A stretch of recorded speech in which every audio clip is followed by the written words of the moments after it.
সংসার জীবনে যেমন সুখ আছে তার পাশাপাশি দুঃখও আছে, আবার যেমন হাসি আছে তার বিপরীতে কান্নাও আছে। জানো তো, প্রত্যেকটা সম্পর্কই কিন্তু একে অপরের পরিপূরক হয়। দুঃখ ছাড়া যেমন সুখের আসল আনন্দ উপভোগ করা যায় না, কান্না ছাড়া যেমন হাসির আনন্দ বোঝা যায় না, ঠিক তেমনই জানো তো এই জীবনের প্রত্যেকটা মুহূর্ত যে কতটা দামি, কতটা মূল্যবান, সেটাও কিন্তু আমরা বোঝার চেষ্টা করি না। এটা বুঝতে বুঝতে আমাদের অর্ধেক জীবন প্রায় শেষই হয়ে যায়। যাই হোক, অনেক গল্প, অনেক কথা হবে তোমাদের সঙ্গে। তার আগে চলো নিজের পরিচয়টা দিয়ে নিই। নমস্কার, কেমন আছো সবাই? আশা করছি সবাই ভালো আছো, আর আমরাও বেশ ভালো আছি। আমি রিমি চলে এসেছি আরও একটি নতুন ব্লগ নিয়ে তোমাদের কাছে। ঘড়ির কাঁটায় এখন যে কটা বাজে সেটা কিন্তু আমার খেয়াল নেই, কেন কি ব্লগটা মোটামুটি 3-4 দিন আগের। 3-4 দিন আগে বেশ ভালো ঠান্ডা ছিল জানো তো, এখন তো অনেকটা গরম পড়ে গেছে। তবে 3-4 দিন আগে যে আবহাওয়াটা ছিল সেটা সকালবেলা ছিল প্রচণ্ড ঠান্ডা, দুপুরে ছিল আবার মারাত্মক গরম, সন্ধ্যের দিক থেকে রাত পর্যন্ত আবার ঠান্ডা ছিল। সেই জন্য এই যে সকাল সকাল উঠেই কিন্তু সোয়েটারটা পরেই বাসি কাজকর্ম সারছিলাম। তবে যখন সোয়েটার পরে উঠোনটা ঝাড় দিচ্ছিলাম না, তখন ভীষণ পরিমাণে গরম লাগছিল। আজকে সকালটা একটু অন্যরকম, খেয়াল করো আমার উঠোনের দিকে। আজকে না সেরকম পরিমাণে পাতা কিন্তু পড়েনি। যেদিন বেশি পাতা উঠোনে পড়ে সেদিন উঠোন ঝাড় দিতে অনেক লেট হয় জানো, আর যেদিন অল্প পাতা পড়ে সেদিন উঠোনটা খুব তাড়াতাড়ি ঝাড় দেওয়া হয়ে যায়। তবে বেশি পাতা পড়লে উঠোন ঝাড় দিতে যে কতটা কষ্ট হয় সেটা তো তোমাদেরকে একদিন দেখাবো জানো তো। এ পর্যায়ে উঠোনটা ঝাড় দিতে দিতে চলো একটা কথা তোমাদেরকে বলে দিই। আমার যে সমস্ত বন্ধুরা প্রথম থেকেই আমার সাথে আছো, পাশে আছো, তোমাদেরকে অসংখ্য ধন্যবাদ জানাচ্ছি। আর আমার যে সমস্ত নতুন বন্ধুরা আজকে আমার ভিডিওটি প্রথম দেখছো, যদি কোনো কারণে আমার এই ছোট্ট ভিডিওটি তোমাদের ভালো লেগে থাকে তাহলে অবশ্যই করে একটা লাইক করো, কমেন্ট করো। আর তোমরা চাইলে আমার এই ছোট্ট পরিবারের একজন মিষ্টি সদস্য হয়ে আমার পাশে থেকে যেও। কালকে রাত্রের বাসি যে সমস্ত থালা বাসনগুলো ছিল সেগুলো আর ধুতে মাজতে ভালো লাগেনি, তার জন্য এগুলোকে রেখেই দিয়েছিলাম। বেশি কিছু ছিল না, ওই একার মতো রান্না হয়েছিল, তাই ছোট্ট একটা গামলা ছিল, গতকালকের চায়ের বাসন কোসন আর সোনা খেয়েছিল সুজি, সেগুলোই। তাই সকালবেলা যে ধোয়া মাজার খুব একটা চাপ ছিল তাও নয়, এই 4টে থালা বাসন ধুতে আর কত মিনিট লাগে। তো বর্তমান সময়ে মানুষের ভাত কাপড়ের আর কোনো অভাব নেই, যার যেমন সামর্থ্য সে কিন্তু সেরকমভাবেই নিজের জীবনযাপন করতে অভ্যস্ত। তবে যদি কোনো কিছুর অভাব থাকে বর্তমান সমাজে, সেটা হচ্ছে সুখ শান্তির অভাব। বেশ সুখ শান্তি যে সবসময় টাকা পয়সা দিয়ে কেনা যায় তাও নয়। লাক্সারি কার, দামি ফার্নিচার, নানান রকমের দামি দামি অলংকার, এগুলোও কিন্তু কখনো মানুষকে সুখ দিতে পারে না। যদি মানুষ প্রকৃত সুখ অনুভব করতে পারে তবে তা নিজেকে ভালোবেসে।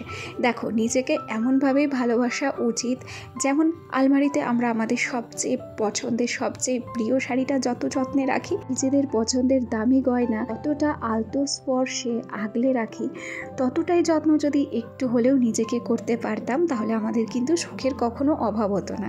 তবে এই সংসারে এসে মানুষের মন জয় করার নেশাতে আমরা নিজেদের যত্ন নিতেই ভুলে গেছি যে আমাদের একটা জীবন আছে। যেদিন থেকে মানুষের মন জয় করার জন্য আমরা উঠে পড়ে লেগেছি, সেদিন থেকেই নিজেদের সুখ শান্তি সমস্ত কিছু কিন্তু বিসর্জন দিতে হয়েছে, তাই না? যাই হোক, চলো গল্প করতে করতে আমার এই ছোট্ট টিনের ঘরটাকে যেভাবে সুন্দর করে গুছিয়ে রেখেছি তারই কিছু ঝলক তোমাদের সঙ্গে শেয়ার করলাম। আজকে বেশি কোনো কিছু কাজকর্মই কিন্তু তোমাদের সঙ্গে শেয়ার করিনি। আমার এই ঘরটাতে কোনো দামি জিনিসপত্র নেই, তবুও যেটুকু যা আছে সেটুকু দিয়েই ঘরটাকে কিন্তু সাজিয়ে রাখার চেষ্টা করি। সেখানে কিছু হ্যাঙ্গিং ফ্লাওয়ার আছে, রয়েছে কিছু ওয়াল হ্যাঙ্গিং, ছোট ছোট কয়েকটা ফুলদানি, নিজের হাতে DIY করা কিছু কিছু ফুলের টব। বেশি কাজকর্ম তোমাদের সঙ্গে এ কারণেই শেয়ার করতে পারিনি, কেন কি আমরা বাড়ি থেকে বেরিয়ে এসেছি বিয়ে বাড়ি যাওয়ার উদ্দেশ্যে।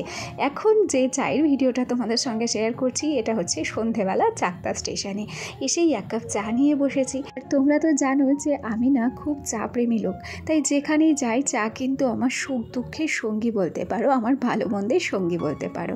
চাকদা স্টেশন থেকে 1 কাপ দুধ চা খেয়ে তারপর সোজা চলে এলাম এই দোকানটাতে। ছেলের বায়না, সে কেক খাবে, তাই একটা কেকের দোকানে চলে এসেছি।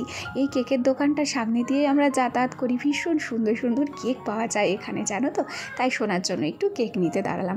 এখান থেকে তোমাদেরকে একটু চাকদা স্টেশনটা দেখিয়ে দিলাম, যদিও বা অনেকে চেনো, আবার অনেকের কাছেই হয়তো অচেনা। আর এ পর্যায়ে সোনা, আমি সবাই মিলে কেকটা কিনছি, সেটা একটু শেয়ার করছি। সচরাচর এরকমভাবে তো ভিডিও করি না, তাই কোথাও গেলে না এরকমভাবে সামনে ক্যামেরা ধরতে ভীষণ লজ্জা করে। দেখো কত রকমের কেক আছে এখানে। মনে চাইছে প্রত্যেকটা কেক যদি নিয়ে যেতে পারতাম তাহলে খুব আনন্দ লাগতো। যাই হোক, ছোটোখাটো দেখে সোনার জন্য কিন্তু একটা কেক নিয়েছি, আর তার সাথে যে বাড়িতে যাব তাদের জন্য কিছু খাবার দাবারও কিন্তু নিতে হয়েছে। তবে কেকগুলো এত পছন্দ হচ্ছিল না, এই কেকগুলোর যে কী নাম আমার না জিজ্ঞেস করতেই মনে ছিল না, নাহলে প্রত্যেকটা কেকের নাম আমি জিজ্ঞেস করতাম। দেখো, একটার পর একটা কেক যেন অসাধারণ লাগছে দেখতে, না জানি এগুলো খেতে কতটা টেস্ট হবে। আজ অনেক দিন পর কোনো বিয়েবাড়িতে এলাম, তাও অনেকটা দূরে, চাকদা থেকে মোটামুটি 1 ঘন্টা দূরের রাস্তাতে যাব। আজকে আর যাবো না, আগামীকাল যাব। তবে বিয়ের ভিডিও যে তোমাদের সঙ্গে কবে শেয়ার করতে পারবো তা কিন্তু বলতে পারছি না। যে ব্লগে শুরুতে বলেছিলাম না যে জীবনের প্রত্যেকটি মুহূর্ত কিন্তু অনেক মূল্যবান, ঠিক তেমনই জীবনের প্রত্যেকটি আনন্দময় মুহূর্তগুলোকেও কিন্তু আমাদের উপভোগ করা একান্ত জরুরি। কেন কি আজ আছি, কাল নাও থাকতে পারি। এখান থেকে একটা কেক নিলাম আর শোনার জন্য এই চকলেটগুলো নিয়েছি।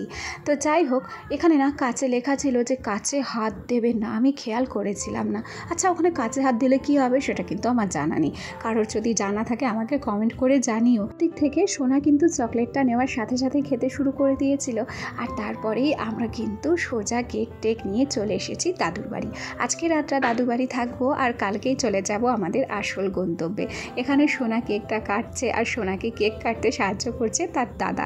একটা মজার বিষয় জানো তো, মানে আমার দাদুর ছেলে খুব অল্পই বয়স, তবে সেও খুব তাড়াতাড়ি দাদু হয়ে গেছে। মানে ওই ধরো, আমার দাদুর ছেলে আমার মামা, আর আমার যে মামা সেটা আমার ছেলের তো দাদুই হবে, তাই না? যাকে গল্প করতে করতে সোনা কিন্তু কেকটা তার বাবিকে খাইয়েই দিল।